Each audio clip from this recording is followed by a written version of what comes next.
নির্যাতিত নিপীড়িত 40 লাখ ইহুদি মুসলমানদেরকে পাখির বাচ্চার মতো হত্যা করছে, তার বিচার নাই। তার পৃথিবীতে বিচার নাই, আছে নাই।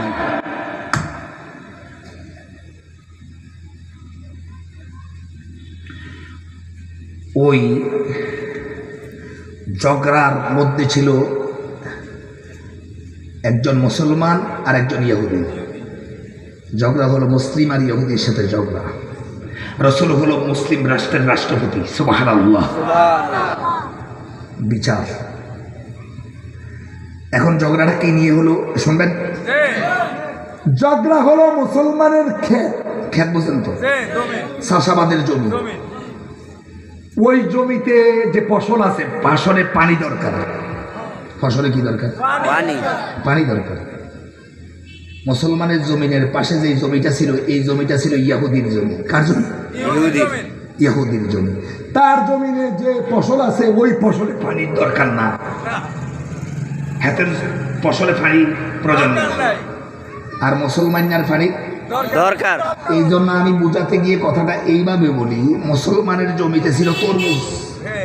কি ছিল? তরমুজ। তরমুজে কি চায়? পানি। পানি না হলে তরমুজ গেছে নি? আচ্ছা। আর ইহুদির জমিতে ছিল তিল, তিসি, মুগ, মরিচ। পানি হলে ইন্না লিল্লাহি সব শেষ। শেষ কিনা? ঠিক। মুসলমানের জমিতে পানি দরকার, ইহুদির জমিতে পানির প্রয়োজন নাই। এই জন্য তার খেয়াল হলো, আমার জমিতে আমি আমার ফসল টিকাতে হবে, পানি দিতে হবে। উনি পানি দেওয়া দিলেন, পানি সেচ দিয়ে পানি দিলেন। শেষ বুঝেন তো, হিস্সা হিস্সা, হ্যাঁ, সেচ দিয়ে পানি দিলেন। পানি এমন দেওয়া দিল, একবার জমিনের সীমানা অতিক্রম করে, একবার উপর দিয়ে গোড়া পানি ফোরে, ইহুদির সব ফসল শেষ। ইহুদির সব ফসল কি জোরজার মুল্লুকটা, কথা কন জোরজার। রাষ্ট্রীয় ক্ষমতায় হইলে এর চাইতে বড় জোর আসেনি। রাষ্ট্রীয় ক্ষমতা যদি আমার হয় অস্ত্র, এর চাইতে বড় অস্ত্র আর পৃথিবীতে কিছু আছে? এরা হলো আমার ভাষা আমি বলে থাকি, রাষ্ট্রীয় ক্ষমতাশীল যারা আছে এরা হলো মুল্লুক সুরা। জোরে বলেন কিছু মুল্লুক সুর, মুল্লুক সুর, জোরে কন কিছু মুল্লুক সুর। এই সোরগুলো ক্ষমতার দর ফেটালায় মানুষের মনে করেন। এই মুল্লুক সোরগুলো হক বাতিলের কোনো পার্থক্য মেনে না, ঠিক কিনা?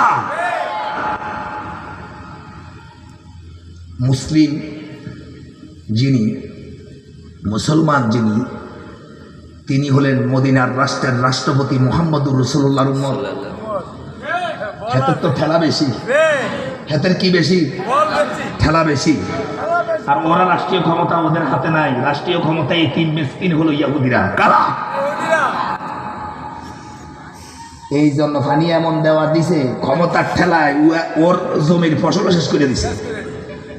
ক্ষমতাসীন দলের কোন লোকের পাশে যদি একটা ঘর থাকে, বাড়ি থাকে, সীমানা যদি প্রাচীন